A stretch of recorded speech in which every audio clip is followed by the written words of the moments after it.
Well, good morning, everybody. I am the Bald Guy. I'm so happy you've joined me as we continue our look into Revelation.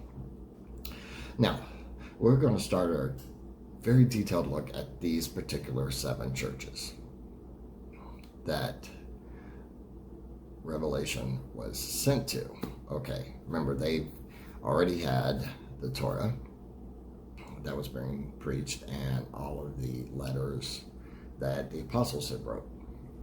Okay, now if we look at a historical perspective of this, okay, the Jews and the Jewish Christians and the Gentile Christians, they were living basically in total terror and fear at this point. Okay, because while John was on the island, a lot of stuff had happened. Okay, and if we remember from our video, our last video of the emperors, okay, the temple's gone. Jews have been decimated in Jerusalem. They were kicked out of Rome. All the Jews were. Okay. And Nero went completely insane on the Christians, and the Romans really didn't like him too much at all because of his blame for a fire that he basically did, and blamed all of the followers of the way. Now, Christians were called followers of the way. Okay. And there was a lot of rumors and speculation about the followers, of drinking blood, all this other stuff. It's pretty wild stuff. Well, and with all of this heavy persecution of being fed to lions and all this stuff, everyone was living that followed God was living in fear and terror. They didn't know what to do. They didn't know what was going to happen. Okay, so, and they were coming together. They were still doing what the apostles had said, but at the same time, these particular assemblies in these locations, they were false.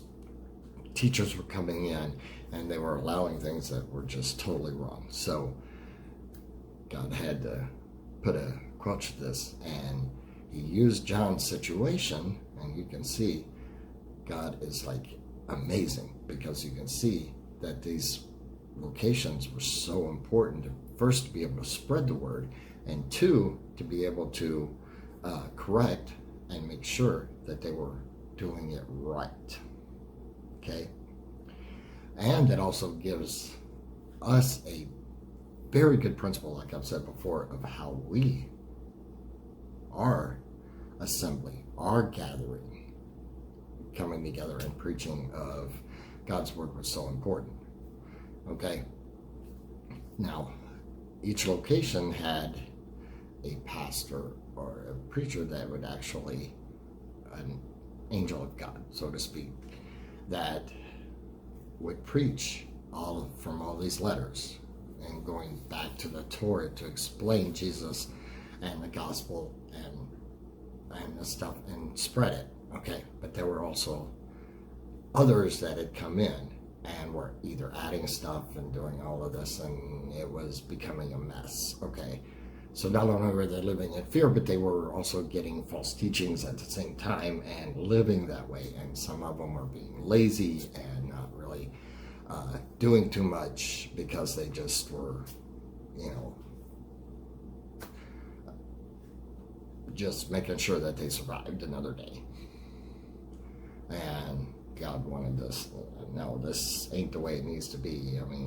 So while John was there, remember he was pretty old at this point, okay, and this was the actual apostle. He was the only one left, okay, because Nero had, all of them had been martyred, okay, and Domitian, he didn't want any more martyrs, so basically he, like I said, he exiled John. So, now, I'm going to pull up this map right now at this point, and you can see the location of these assemblies, of these cities. Let's go there with these cities. Okay, you see all of the, okay, did you see all those locations? Okay, now, all of these locations for these cities were a main hub. It was the main road for Rome. And there were also roads that led out from all different locations. They were near the sea, so they could travel. So from God's perspective and a strategic location to be able to spread the word, it was very important. Okay, so it was very important historically of where these things were at. So this is particular reason why these particular areas were chosen. And it's amazing how God uses all situations for his glory. And we can see that just by the central locations of these particular gatherings. And God is giving these people not only instruction, but hope of his coming back, of his making sure that these ones that were martyred and the ones that's going to be martyred, and that everything is worth it. Because that was their mindset. Is this worth it? Is this worth going through all of this? And they were, and a lot of them were afraid. And that may have been the reason for their laziness, some of their laziness, and making sure they just stayed in their little bubble. And then, of course, Satan taking advantage of their fear by bringing in all these false teachings of other pagan stuff that was in these cities to basically crush the gospel itself. And if we look back in Genesis, we see how all of this is like forming together. God waited as long as he could back in Genesis before the new beginning happened with the flood. Now, so God uses, once he sees what's happening here, he uses John, shows them the future, shows them what's going to happen, shows them about Jesus' coming back, and all of us coming to be with them, to lift up these people so that way they can continue to go spread the word and do it correctly. And he also uses this as a futuristic event to set a good example for us today, how our church should be.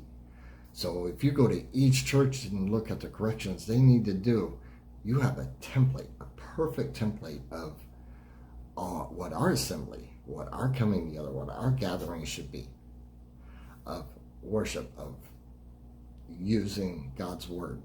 And it's here, right here, folks, in this Bible, in this Bible, the true Bible. Okay, remember what I told you, that if you really want the correct one, there's lots of Bibles out there, but if you want the one that is the most accurately put together, that is a King James Version from English. Okay, or you can do study Bibles and stuff, as long as they're interpreted correctly. You can actually know you have the Torah in here, you have the gospel in here, and then you have the ending in here. So beginning, the middle, and the end. So it tells us this perfect template on how we live, on how we serve God, on how we do things. And remember, it's not religion, folks. No. This gives us the template for a relationship with God, how we serve him, our history, our love. And then we want to. It's because once you accept Jesus, you want to start serving. It's not a matter of, all of these rules, all of these regulations we have to do. Okay. That's what Jesus was telling these churches, to stop that nonsense. Okay. You love others as you love me. That's what Jesus said. So, if we love Jesus, we love others. Because we want to, folks. Ain't that amazing? Okay? We want to serve him. And we read our Bible, and we understand how to do that.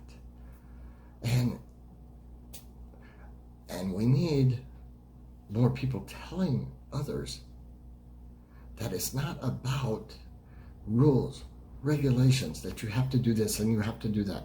You know what you have to do? One thing. There's one thing that you have to do. Accept Jesus in your heart. The rest is easy. The love that pours out when you accept him, just amazing.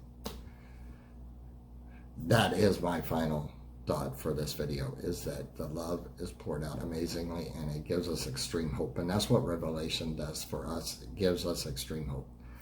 So, we've learned about all of these churches.